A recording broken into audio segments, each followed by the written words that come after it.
Hi friends, welcome to அச்சன்வாலா recipe. இன்றைக்கி சூப்பரான ஒரு ரெசிபி வெண்டைக்காய் சாம்பார் தான் பார்க்க போகிறோம். இந்த மாதிரி ஸ்டைலில் செய்து பாருங்கள். ரொம்ப சிம்பிளாக சூப்பராக இருக்கும் டேஸ்ட்டு. ஒரு பேனில் ஒரு ஸ்பூன் நெய் விட்டுட்டு வெண்டைக்காவை லைட்டாக வதக்கி எடுத்துக்கலாம். அதே பேனில் 2 மீடியம் சைஸ் வெங்காயம், 2 மீடியம் சைஸ் தக்காளி ஈக்குவல் ரேஷியோவில் போட்டிங்கன்னா சாம்பாருக்கு சூப்பராக இருக்கும்.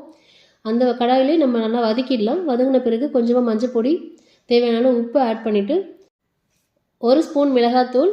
இந்த மிளகாத்தூளை ஆட் பண்ண பிறகு தண்ணி விட்டுட்டு இது நல்லா கொதிக்கட்டும். கொதித்த பிறகு நம்ம வெண்டைக்காவை ஆட் பண்ணிக்கலாம். வெண்டைக்காய் வந்து லைட்டாக வதங்கி இருக்கிறதுனால சீக்கிரம் வெந்துடும். இப்போ இதிலே ஒரு கொதி வந்த பிறகு நம்ம பருப்பு கடைஞ்சி எடுத்து வச்சுருக்கிறது இது கூட ஆட் பண்ணிக்கலாம். இது கூட தேவையான அளவு தண்ணி மிக்ஸ் பண்ணிவிட்டு ஒரு கொதி வந்த பிறகு புளி வந்து கரைச்சி வச்சுருக்கேன் 2 ஸ்பூன் அளவுக்கு.